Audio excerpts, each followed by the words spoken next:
بسم اللہ الرحمن الرحیم۔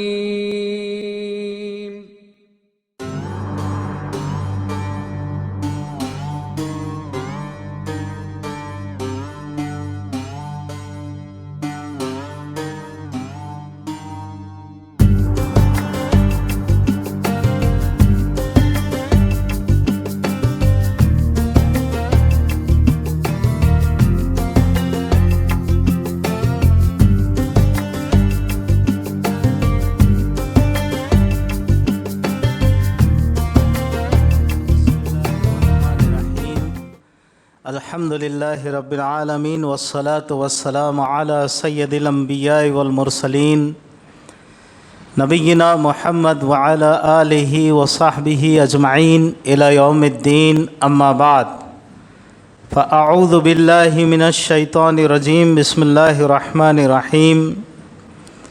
ولا تہنوا ولا تحزنوا وانتم الاعلون ان کنتم مؤمنین، صدق اللہ العظیم۔ وقال اللہ سبحانہ وتعالی ان اللہ وملائکتہ یصلون علی النبی یا ایہا الذین آمنوا صلوا علیہ وسلموا تسلیما۔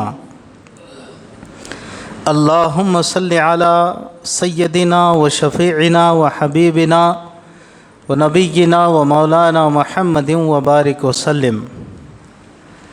میرے محترم بھائیوں، دوستوں، بزرگوں، عزیز نوجوان ساتھیوں، اللہ رب العزت نے ہم سب کو دنیا میں مسافر بنا کر بھیجا ہے، اور یہ ہم لوگ کا ایمان ہے کہ دنیا ہمارے لیے ایک امتحان گاہ ہے، آرام گاہ نہیں ہے بلکہ امتحان گاہ ہے، اور یہاں پر ہم ایک امتحان سے گزر رہے ہیں، اور یہاں کا امتحان یہ ہے کہ نفس اور شیطان کا مقابلہ کرنا ہے۔ شیطان اور نفس اللہ کی نافرمانی پر ابھارے گا تو اس کا مقابلہ کرنا ہے، اللہ کے اوامر پر چلنا ہے، حضرت نبی کریم صلی اللہ علیہ وسلم کی سنتوں کے مطابق زندگی گزارنا ہے۔ بس جس نے کر لیا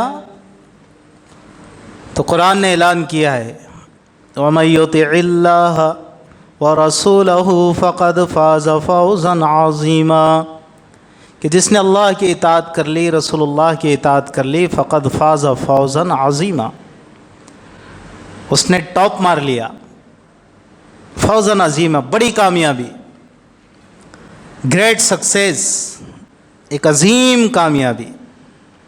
کس نے؟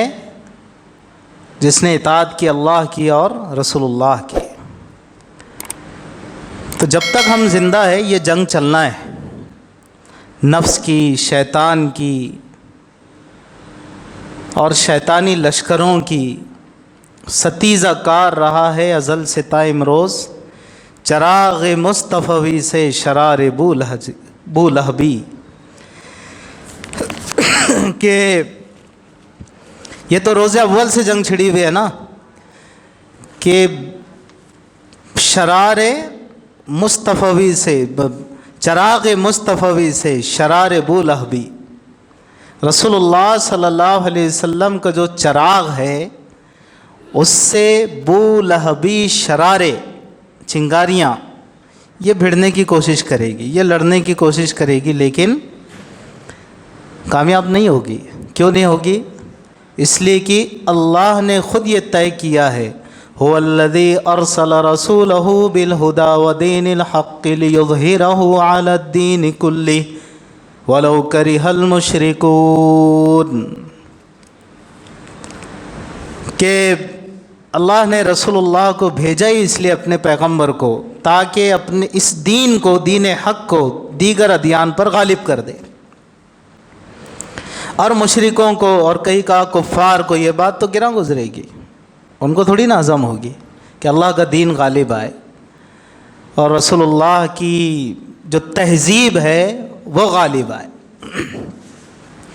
آپ دنیا کے نقشے پہ غور کریں کہ علامہ اقبال نے جو کہا نا، ستیزہ کار رہا ہے ازل سے تا امروز، چراغ مصطفی سے شرار بولہبی، ازل تا امروز، بہت پرانی جنگ چل رہی ہے یہ، جو آج تک چل رہی ہے اور قیامت تک چلے گی، کہ چراغ مصطفی سے شرار بولہبی ٹکرانے کی کوشش کرے گی، لیکن اس کا انجام سوائے مٹنے کے کچھ نہیں ہے۔ قل جاء الحق وزهق الباطل ان الباطل کان زہوقا، میرے اللہ نے فرمایا آپ کہہ دیجئے جاء الحق، حق آ گیا، وزهق الباطل، باطل مٹ گیا، ان الباطل کان زہوقا، باطل کو تو مٹنا ہی ہے، باطل ہمیشہ مٹے گا، حق اٹھے گا، حق بولے گا، حق جمے گا، حق دندنائے گا۔ ایک شاعر نے بڑا اچھا شعر کہا ہے، نور خدا ہے کفر کی حرکت پہ خندزن، پھونکوں سے یہ چراغ بجھایا نہ جائے گا۔ لگ رہا ہے ایسا کہ بھائی یہ ٹمٹماتا چراغ ہے اور دنیا کی دیگر بڑی طاقتیں ہیں، ایک طرف چراغ مصطفی ہے، چھوٹی چھوٹی طاقتیں ہیں، تو دوسری طرف بڑی بڑی طاقتیں ہیں، یوں کہہ لیجیے ناٹو ہے، ٹھیک ہے، پورا ناٹو لگا ہوا ہے، پوری دنیا کی طاقتیں یکجا ہے، پورے الائنس ہو چکے ہیں، پورا احزاب جمع ہے۔ سورہ احزاب میں اگر آپ پڑھیں اس کی تفصیل کو تو حزب کی جمع ہے احزاب، جتنے بھی تھے کفار و مشرکین کے چھوٹے بڑے گروہ، سب کو انہوں نے ایک کر دیا تھا۔ یہ اس وقت کا ناٹو تھا، اور سب نے یکلخت مدینہ طیبہ پر حملہ کرنے کی پوری منصوبہ بندی کر لی، پوری پلاننگ کر لی۔ غزوہ خندق، اسی کو غزوہ احزاب بھی کہتے ہیں۔ تو ایک طرف چھوٹا سا لشکر رسول اللہ صلی اللہ علیہ وسلم کا، حق پرستوں کا، حق والوں کا، توحید کے متوالوں کا، با حیا قوم، غیرت مند قوم، جو امن و شانتی اور پوری دنیا میں پیس اور بھلائی چاہتی ہے، خود پیغمبر موجود ہیں صلی اللہ علیہ وسلم، ان کے خلاف یہ پورا اس وقت کا جو نیٹو تھا وہ آ گیا۔ وہ احزاب جو کہا نا کہ جماعتوں کی کئی جماعتیں مل کر جو ایک بنا ہے گروہ، ایک الائنس جو ہوا، وہ سب جمع ہے، لیکن آپ جانتے ہیں کہ انجام کیا ہوا۔ اللہ نے ایسی زبردست فتح دی کہ بغیر لڑے ہی اللہ نے فتح سے سرفراز کر دیا۔ تاریخ اپنے آپ کو دہراتی ہے، اللہ کا حق والوں کے ساتھ جو وعدہ ہے نا وہ ہمیشہ ہے۔ آج بھی ہو جو براہیم کا ایمان پیدا، آگ کر سکتی ہے انداز گلستاں پیدا۔ اللہ کے وعدے ہمیشہ ہے اہل حق کے ساتھ۔ ایسا نہیں ہے کہ بھئی یہ حضور کے زمانے ہی میں ہوا اور صحابہ کے ساتھ ہوا، آج بھی اہل ایمان کے ساتھ، اہل حق کے ساتھ اللہ کے وعدے وہی ہے، جس کو اقبال نے یوں کہا ہے کہ آگ کر سکتی ہے انداز گلستاں پیدا۔ شرط ہے کہ ہم وہ عادت و اطوار پیدا کر لے جو اللہ کو پسند آتی ہے۔ اس لیے میں نے کہا نا کہ بھئی یہ جو قرآن نے کہا نا کہ قل جاء الحق وزهق الباطل ان الباطل کان زہوقا، حق آ گیا، باطل مٹ گیا، اور بے شک باطل کو تو مٹنا ہی ہے، وہ جی نہیں سکتا، کچھ دن نظر آئے گا، لیکن بہرحال اہل حق کا ہی غلبہ اللہ کے یہاں طے ہے۔ لیکن اہل حق کے سلسلے میں خود اللہ نے کیا فرمایا کہ کون ہوتے ہیں اہل حق، اور کیا وعدہ ہے، اور کس طرح سے اللہ کی مدد آئے گی اور کب آئے گی۔ ایک شرط قرآن کریم نے لگائی، یوں فرمایا وَلَا تَهِنُوا وَلَا تَحْزَنُوا وَأَنْتُمُ الْأَعْلَوْنَ إِن كُنتُم مُؤْمِنِينَ۔ دیکھو، گھبرانے کی ضرورت نہیں ہے، واویلا کرنے کی ضرورت نہیں ہے، پروپیگنڈا کرنے کی ضرورت نہیں ہے۔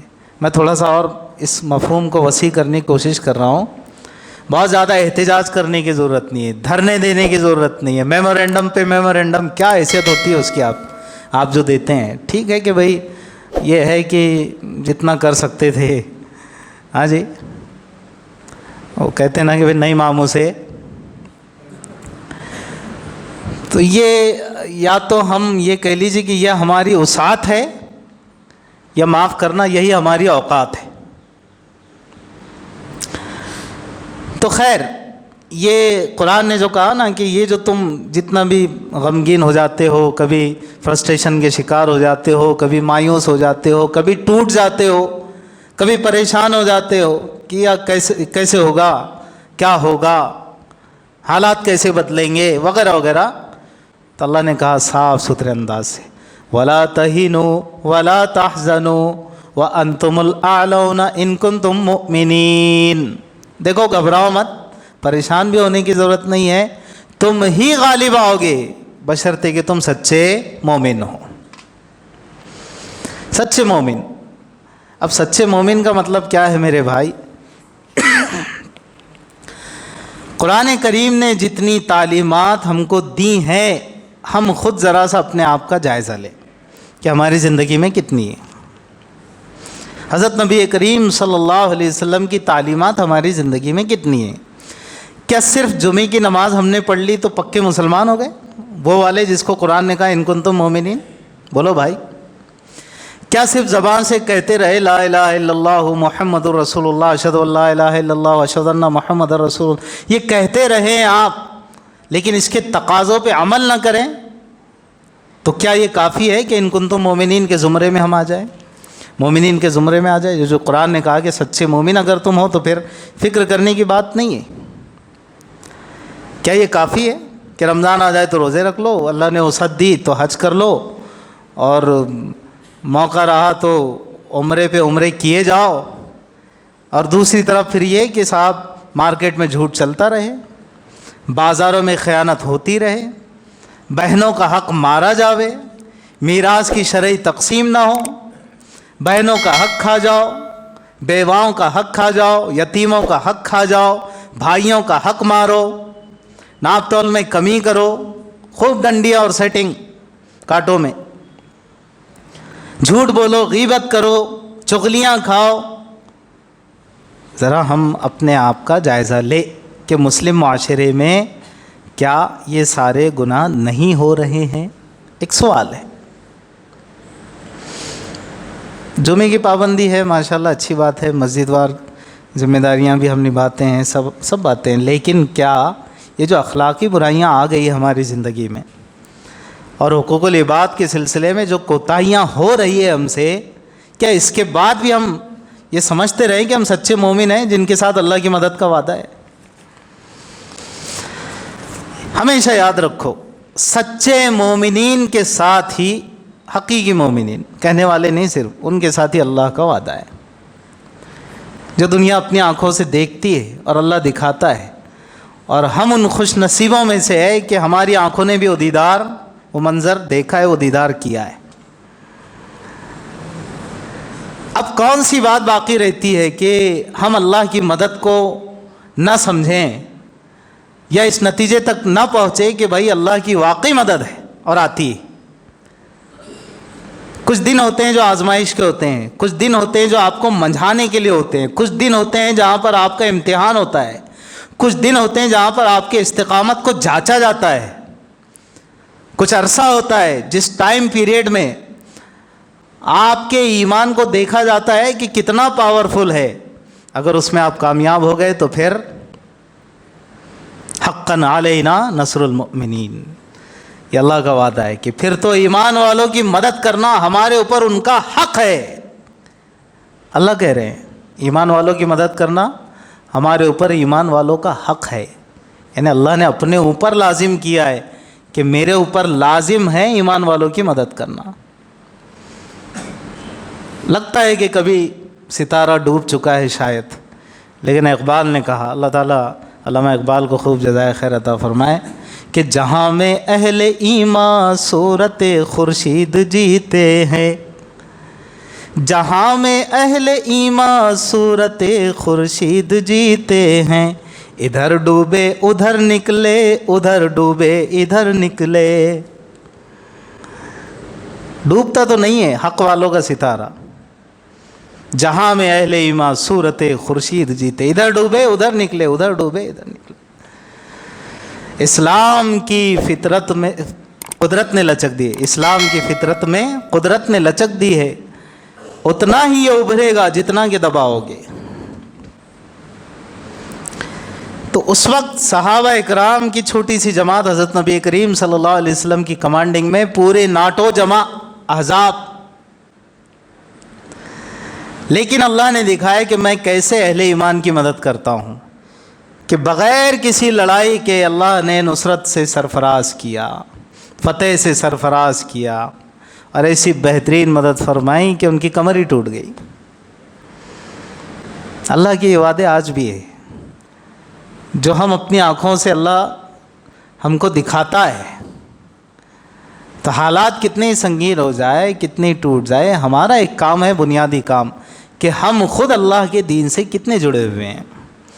جن گناہوں کی طرف میں نے اشارہ کیا ہے, جھوٹ ہماری زندگی میں, بہنوں کا حق ہم مار رہے ہیں, میراث کی شرعی تقسیم ہم نہیں کرتے ہیں, پڑوسیوں کو ستانے والے ہم.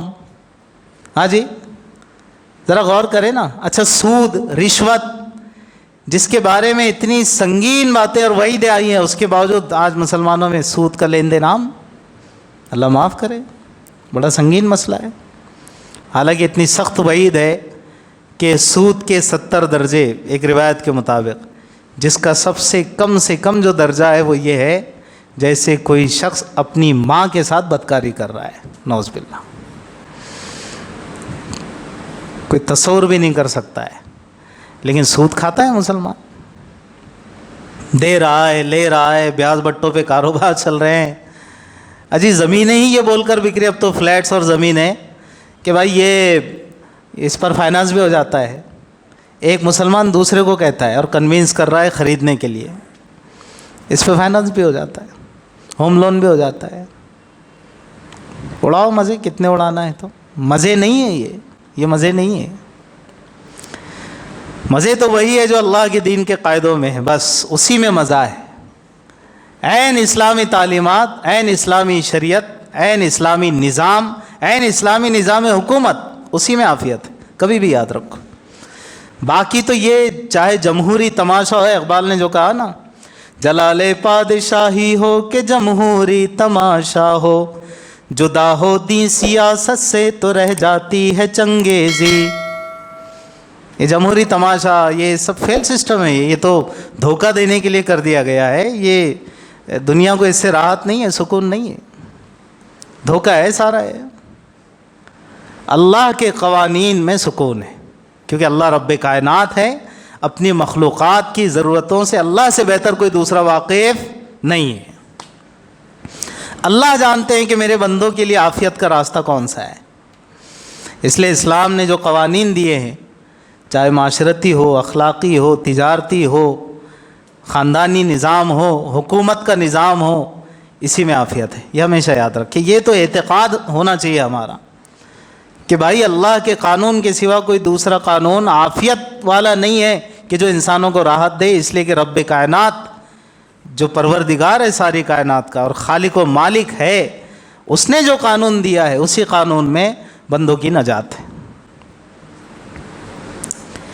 تو حالات عدلتے بدلتے یہ سب رہتے ہیں, لیکن ہم جب اپنی نظروں سے یہ دیکھ لیں کہ اللہ رب العزت کس طرح سے اہل ایمان کو غالب کرتا ہے, تو پھر تو ہمارا ایمان تازہ ہونا چاہیے.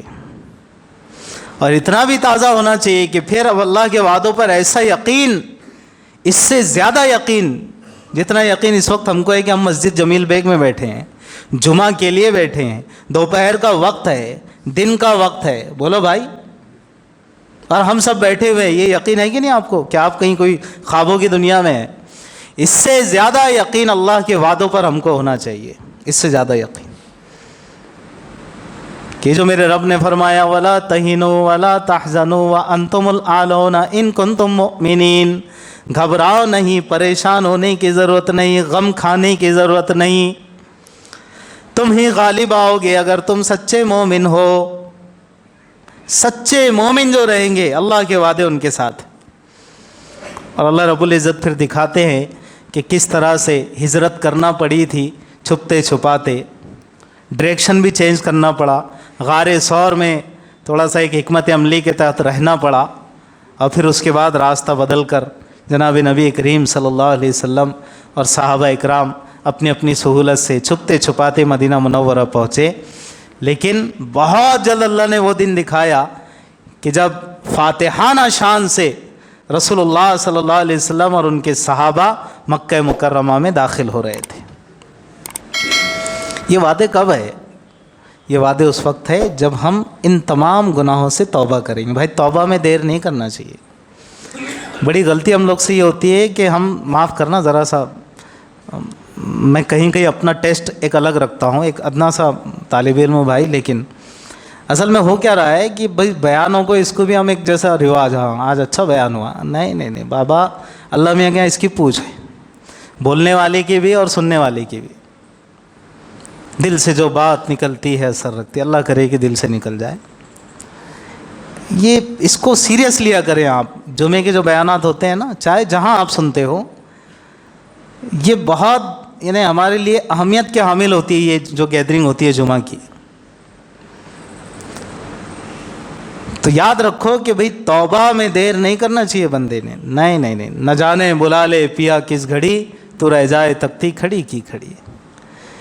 یہ جو حالات بدلتے ہیں نا، تو یہ اس میں ہمارے گناہوں کے نتائج ہوتے ہیں. میں ٹھیک ہے کہ میں یہ نہیں کہوں گا بھئی کب تک روئیں گے دھوئیں گے، لیکن رونا دھونا بھی تو ضروری ہے بھائی. ٹھیک ہے کہ بدعمالیوں کا رونا دھونا کم کریں گے، لیکن اللہ کے سامنے جو رونا دھونا ہو اس میں تو زیادتی ہونا چاہیے نا. نماز آج مسلمان اڑا رہا ہے، کتنے فیصد مسلمان نماز پڑھتے؟ بولو بھائی. نماز جو بنیادی چیز ہے یار، 5 ارکان میں سے ایک ہے. کتنے مسلمان ہیں جو پابندی سے پڑھتے ہیں؟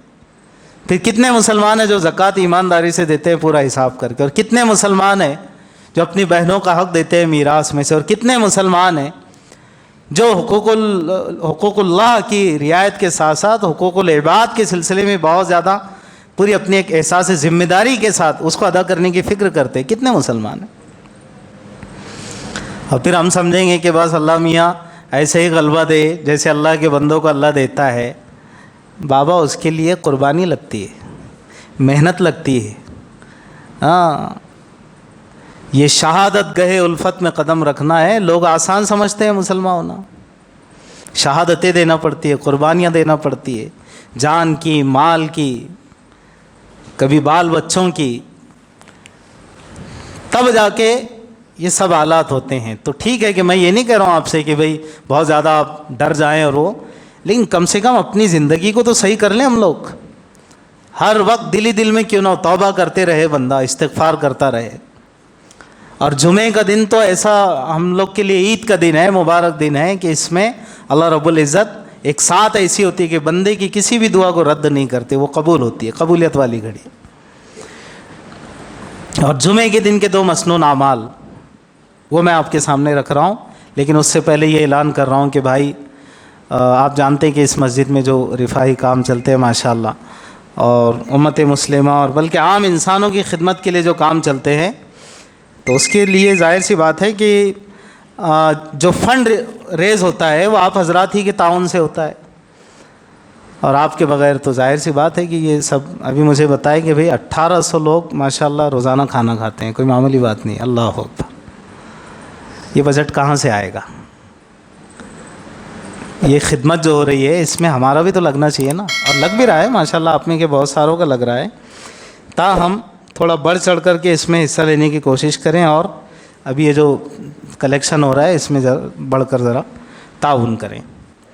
آخر میں بس مختصراً یہ چندہ ہونے تک جو بات رکھ رہا ہوں کہ دیکھیے، جمعہ کے دن مسنون اعمال میں سے 2 کام بہت اہم ہیں. ایک تو پیارے نبی صلی اللہ علیہ وسلم پر کثرت سے درود پاک پڑھنا. اس سلسلے میں علماء نے فرمایا کہ کم سے کم 300 مرتبہ ہم درود پاک پڑھ لیں جمعہ کے دن. بہتر ہے کہ جو نماز میں پڑھتے آپ وہ پڑھیں، لیکن اگر وہ نہ ہو سکے تو اللہم صلی علی محمد وعلی آل محمد وبارک وسلم، چھوٹا سا درود ہوا 300 مرتبہ. اور دوسرا ایک اہم کام مسنونات میں سے یہ بھی ہے کہ سورہ کہف کی تلاوت کو اپنے اوپر لازم کر لے. سورہ نمبر 18 لازم. یہ اس دور میں ہم چل رہے ہیں جہاں دجالی طاقتیں سر اٹھا کر بول رہی ہے. سورہ کہف کے سلسلے میں نبی کریم صلی اللہ علیہ وسلم نے کچھ اس طرح ارشاد فرمایا کہ جو ایمان والا اس کی پابندی کرے گا جمعہ کے دن اللہ رب العزت اس کو دجال کے فتنے سے محفوظ کر لے گا. اور یہ سن لیجئے اس طالب علم سے کہ ہم دجالی دور میں داخل ہو چکے ہیں. اس کے پریمبلز کہہ لیجئے, اس کے پریفیسز کہہ لیجئے, اس کے مقدمات و تمہیدیں یہ بالکل اب تیار ہو چکی ہیں, ہو رہی ہیں نہیں بلکہ ہو چکی ہیں. اس کو ہم فیس کر رہے ہیں. اور بالکل یہ وہی ٹائم چل رہا ہے کہ ہر شخص اب بہت ہی ہوش کے ناخن لے کر اپنی زندگی کا ایک رخ طے کرے, اور ہر ایمان والا پورے احساس ذمہ داری کے ساتھ کتاب و سنت کی تعلیمات کو سمجھنے کی کوشش کرے, اور حضور پاک صلی اللہ علیہ وسلم نے جو پیشن گوئیاں دی تھی قیامت کی اس کو بھی ذرا سمجھے کہ کس طرح سے دجال. آپ نے فرمایا تھا کہ اس کے ایک ہاتھ میں جنت ہوگی, ایک ہاتھ میں دوزخ, ایک ہاتھ میں آگ اور ایک ہاتھ میں پانی, لیکن آپ نے فرمایا اس کی جنت جنت نہیں ہوگی, دوزخ ہوگی, اور اس کی دوزخ دوزخ نہیں بلکہ جنت ہوگی. یعنی اس کی آگ آگ نہیں پانی, اور اس کا پانی پانی نہیں آگ ہوگا. مطلب کیا سمجھے آپ؟ الٹا. یہ دکھایا جائے گا کہ بھئی بڑا ظلم ہو رہا ہے, یہ دکھایا جائے گا کہ اب عورتوں کو گھروں میں برقع پہنا کر قید کر دیا جا رہا ہے, یہ بتایا جائے گا کہ اب بچیوں کی تعلیم پر پابندی لگنے والی ہے, یہ بتایا جائے گا کہ عوام پریشان ہے, یہ بتایا جائے گا کہ لوگ ناراض ہیں, یہ بتایا جائے گا کہ لوگ بھاگنے کے لیے بےتاب ہے, سواریاں نہیں مل رہی تو ہوائی جہاز کو لٹک کر جانا چاہ رہے امریکہ. کہہ دیا میں نے جو کہنا چاہیے تھا. یہ بتایا جائے گا آپ کو کہ امن اور سکون نہیں ہے. یہ ہوگا, یہ قرب قیامت میں ہو رہا ہے. یہ دجالی طاقتیں اسی طرح کا پروپیگنڈا کرتی ہے کہ جنوں کا نام خرد رکھ دیا اور خرد کا نام جنوں. پاگل پن کو عقل مندی کہنے لگ گئے, عقل مندی کو پاگل پن. جبکہ اسلام نے جتنے حقوق خواتین کو دیے ہیں نہ دنیا کی کسی تہذیب نے دیے, نہ کسی کلچر نے دیے, نہ کسی سبھیتا نے, نہ کسی سنسکرتی نے, اور نہ ہی کسی مذہب نے. اسلام نے جتنے حقوق دیے, بتاؤں میں آپ کو. آخر میں میرا شکریہ ادا کرنا آپ نے, اس لیے کہ میں آپ ہی کے درمیان کہہ رہا ہوں, بے فکر رہے. جو بات کہنے جا رہا ہوں سب مردوں میں کہہ رہا ہوں, خواتین اب وہ یوٹیوب کے ذریعے سن لے الگ بات ہے, لیکن یہاں تو نہیں ہے. کم سے کم اسلام نے عورتوں کے حقوق اتنے زیادہ رکھے ہیں کہ جانتے ہیں آپ, عورتوں کے ذمے کھانا بنانا نہیں ہے شرعاً, ان کی ڈیوٹیز میں سے نہیں ہے. عورتوں کے ذمے کپڑے دھونا بھی نہیں ہے شرعاً, ان کی ڈیوٹیز میں سے نہیں ہے. برتن دھونا بھی نہیں ہے, جھاڑو مارنا بھی نہیں ہے. ہاں, عورت کو تو اسلام نے گھر کی رانی بنایا ہے, کوئن. یہ بات تو عورتوں تک بھی جانا چاہیے کہ بھئی اے باعزت خاتون, تیرا کام ہے کہ تو گھر میں اپنے بچوں کی اچھی تربیت کر, ایک گھر کے ماحول کو جنت کا گہوارہ بنا. کمانے دمانے کی ذمہ داری مرد پر ڈالی. سن لیجئے مسائل میں لکھا ہے, جس دن بیوی کہہ دے کہ بھائی آج سمپ ہے, میں کھانا بنانے والی نہیں, باہر سے لائیے, آپ بہترین کنٹکی لائیے, نہیں تو تندوری لائیے, یا پھر آج کل مندی چل رہی ہے, مندی لائیے. جانتے ہیں آپ, پوچھیے کسی مفتی اور عالم سے. اور مزید اس دن اگر بیگم کہتے ہیں میں کھانا نہیں بنانے والی, ریڈی میڈ لائیے اور کھلائیے. آپ پر لازم ہے کہ آپ بنایا پکا پکایا اس کو کھلائیں. چلو یہاں تک تو بات ایڈجسٹ ہو جاتی. جس دن بیگم بولتے ہیں نا میں کپڑے نہیں دھو رہی آج آپ کے, تو شرافت سے ڈٹرجنٹ ہاتھ میں اٹھائیے, سرف ڈالیے پانی میں, اور کپڑے بھگونے ڈال دیجئے. آپ بھلے 2 دن کے بعد دھو سکیں گے آپ, لیکن دھونا آپ کو ہے. اب بیگم جس دن کہتے ہیں میں جھاڑو نہیں مارتی, آپ کو دیکھیے یہ ڈیوٹیز میں سے بتا رہا ہوں, اس کی ڈیوٹی نہیں ہے. یہ استحساناً کر رہی ہے ہماری خواتین, جو کر رہی ہے ہم پر احسان کر رہی ہے. ٹھیک ہے, اسلام نے بیلنس بھی کیا کہ مردوں کے ذمے بھی جو ان کے حقوق لگائے ہیں وہ بھی ایک بیلنسنگ فارم میں ہیں پورے. لیکن استحساناً ہم بھی بڑھ کے کرتے ہیں، وہ بھی کرتی ہیں، لیکن شرعاً اگر وہ اس سے انکار کر دے تو ہم ان پر ظلم نہیں کر سکتے کہ بھئی خبردار آج ذرا گوشت لایا ہوں، بہترین گلنا چاہیے اور بوٹیاں چپٹی بننا چاہیے. نہیں، یہ جو جلالی لوگ بن گئے نا ہٹلر گھروں میں، ایک مثال دے رہا ہوں ہٹلر کی، ورنہ ہٹلر کیسا تھا کیا تھا اس میں مجھے بحث نہیں ابھی. یہ یاد رکھو کہ بھئی عورتوں کے ذمے سب نہیں ہے. اب بتائے کہ جس اسلام نے عورت کو اتنی عزت دی، اتنا مقام دیا، اتنا اس کے اسٹیٹس کو ایلیویٹ کیا، کیا جہاں پر اسلامی شریعت کا نفاذ ہوگا وہاں عورت کے ساتھ ناانصافی ہو سکتی ہے؟ ایک آخر میں ایک بات میں کہہ دیتا ہوں آپ سے، اگر دنیا اس کو انصاف سمجھتی ہے کہ عورت کو نیم برہنہ کر کے 25-30 روپے کا صابن بیچا جائے تو اسلام اس کی مذمت کرتا ہے، اس لیے کہ عورت کی عزت کے خلاف ہے یہ. اگر دنیا والے عزت عورت کی اس میں سمجھتے ہیں کہ اس کو ہاف کپڑے پہنا کر، اسکرٹس پہنا کر ہوائی جہاز میں ایئر ہوسٹس کے لقب کے ساتھ ہوائی نوکرانی بنا دیا جائے تو اسلام اس کے خلاف ورزی، اس کے مخالفت کرتا ہے کہ نہیں، یہ عورت کی عزت و تکریم کے خلاف ہے. اگر دنیا عورت کی عزت اس میں سمجھتی ہے کہ ایک خاتون کو کسی ہوٹل میں روم سروس کے لیے متعین کیا جائے، ریسیپشن پہ بٹھا دیا جائے، فون اٹینڈ کرتی رہے، وہ ریسیو کرتے رہے مہمانوں کو، اور اس کے ساتھ اس کی عزت کا بھاجی پالا ہوتا رہے، ایکسپلائٹیشن ہوتا رہے، اس کا استحصال ہوتا رہے، پھر بھی یہ دنیا سمجھ رہی کہ نہیں ہم نے عورتوں کو آزادی دی ہے، تو اسلام ایسی آزادی کو عورتوں کے حق میں پسند نہیں کرتا، اس لیے کہ در حقیقت اس کا استحصال ہو رہا ہے، اس کی جو عزت ہونا چاہیے وہ اس کے خلاف ہو رہا ہے. یہ اور بات ہے کہ اس کو دھوکہ دے دیا گیا عورت کو کہ تیری عزت اسی میں کہ نیم برہنہ ہو جا، کپڑوں کو اتار لے، اپنے بدن کی نمائش کر، اپنے کپڑے ہی ایسے بنا جس سے بدن کے خد و خال نظر آئے. یہ کیا بیوقوفی ہے میرے بھائی، جو تھا نا خوب بتدریج وہی خوب ہوا. عجیب بات ہے یہ. تو اسلام نے یہ ضرور کہا ہے کہ اسلامی حکومت میں بھی خواتین اپنی حصہ داری رکھ سکتی ہے.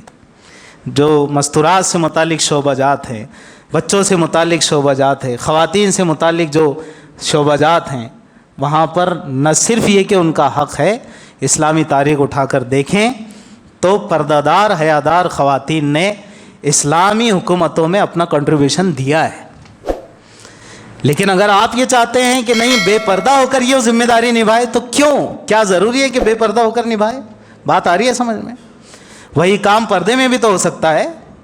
لیکن نہیں صاحب، وہ پرنسپل بھی بنے تو ذرا وہ اسکرٹ پہن لے، آدھا بدن دکھائے اپنا، الیاذ باللہ. یہ کیا بے حیائی ہے بھائی؟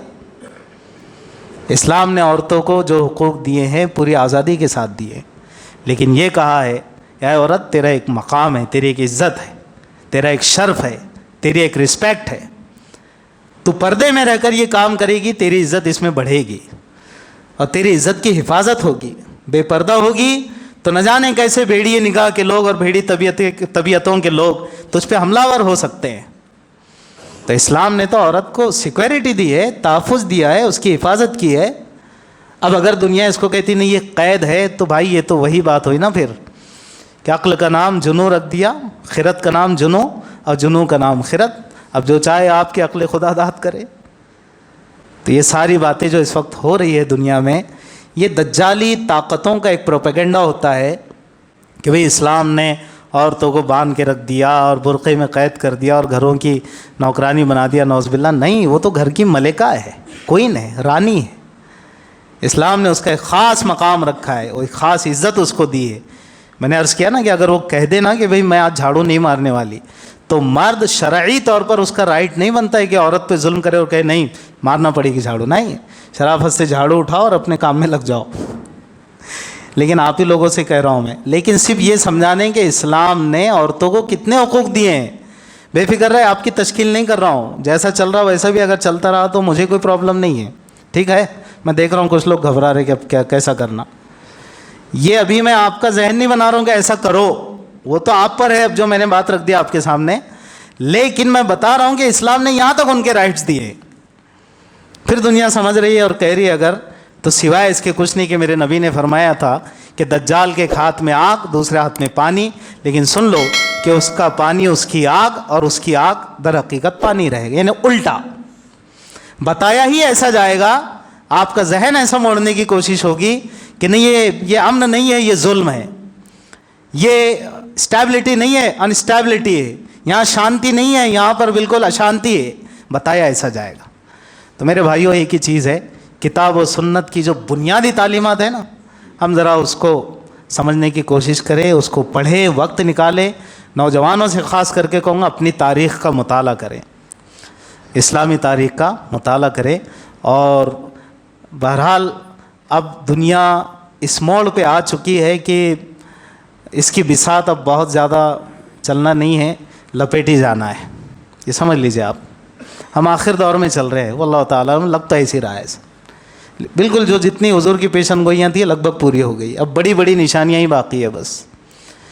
تو بھائی اب جب اتنے سنگین دور میں ہم اور فیز میں ہم داخل ہو چکے ہیں تو ہر شخص کو روزانہ توبہ، استغفار، دعا سے کام لینا چاہیے، اپنے اعمال کی اصلاح کرنا چاہیے بس۔ اللہ مجھے آپ کو سبھی کو عمل کی توفیق عطا فرمائے، اللہ والا بننے کی توفیق عطا فرمائے، اور کتاب و سنت کی عین تعلیمات سے روشناس ہونے کی توفیق عطا فرمائے، اس کے مطابق عمل کرنے کی توفیق عطا فرمائے۔ وآخر دعوانا الحمدللہ رب العالمین۔ السلام علیکم۔